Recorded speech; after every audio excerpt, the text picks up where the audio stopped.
السلام علیکم ورحمۃ اللہ وبرکاتہ۔ دوستو، آج کی اس ویڈیو میں آپ حضرات کی خدمت میں ایک مسئلہ پیش کرتا ہوں، لیکن مسئلہ پیش کرنے سے پہلے میں آپ سے درخواست کرتا ہوں کہ آپ ہمارے چینل کو سبسکرائب کریں اور ویڈیو کو لائک اور شیئر ضرور کریں تاکہ آپ بھی اس سے فائدہ اٹھائیں اور آپ کے دوست احباب بھی اس سے فائدہ اٹھا سکیں۔ دوستو، اب چلتے ہیں مسئلے کی طرف۔ مسئلہ یہ ہے کہ کیا 4 رکعت تراویح با جماعت 2 قاعدوں کے ساتھ ایک سلام سے پڑھ سکتے ہیں یا نہیں؟ یعنی کسی نے یہ سوال کیا ہے کہ اگر امام صاحب 2 رکعت تراویح پڑھنے کے بعد سلام نہ پھیریں بلکہ 2 رکعت پڑھنے کے بعد کھڑے ہو جائیں اور پھر 2 رکعت اور پڑھیں اور اس کے بعد قاعدہ کریں، یعنی 4 رکعت کے بعد سلام پھیریں، تو کیا اس طریقے پر 4 رکعت تراویح پڑھنا درست ہوگا یا نہیں؟ تو دوستو، 4 رکعت تراویح با جماعت 2 قاعدوں کے ساتھ ایک سلام سے پڑھ سکتے ہیں، یعنی 4 رکعت تراویح جماعت کے ساتھ 2 قاعدوں کے، یعنی 2 رکعت پڑھنے کے بعد تشہد پڑھیں، اس کے بعد پھر کھڑے ہو جائیں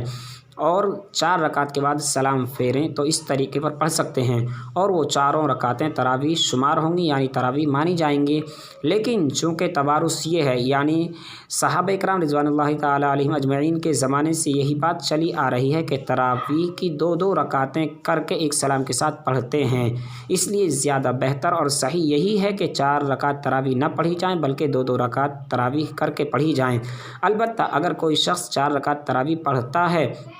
اور 4 رکعت تراویح میں بیچ میں 2 رکعت کے بعد قاعدہ کرتا ہے اور پھر 2 رکعت اور پڑھنے کے بعد، یعنی 4 رکعت کے بعد سلام پھیرتا ہے، تو اس طریقے پر 4 رکعت تراویح ہو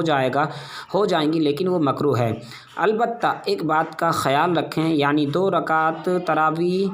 پر قاعدہ نہیں کیا، یعنی 4 رکعت تراویح کی نیت باندھی اور 2 رکعت تراویح پر 2 رکعت کے بعد قاعدہ نہیں کیا، یعنی تشہد نہیں پڑھا بلکہ ڈائریکٹ کھڑا ہو گیا،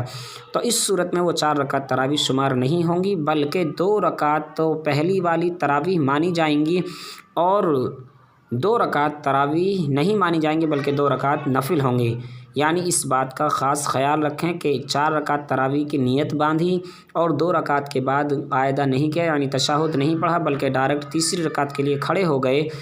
اور 4 رکعت کے بعد تشہد پڑھ کے سلام پھیرا، تو اس صورت میں 2 رکعت تراویح ہوں گی اور 2 رکعت نفل ہوں گی، 4 رکعتوں کو تراویح شمار نہیں کیا جائے گا۔ اس لیے آپ اس بات کا خاص خیال رکھیں اور 2 رکعت تراویح کر کے پڑھیں، 4 رکعت تراویح کی نیت نہ باندھیں، کیونکہ یہ اس طریقے پر کرنا مکروہ ہے۔ سلام۔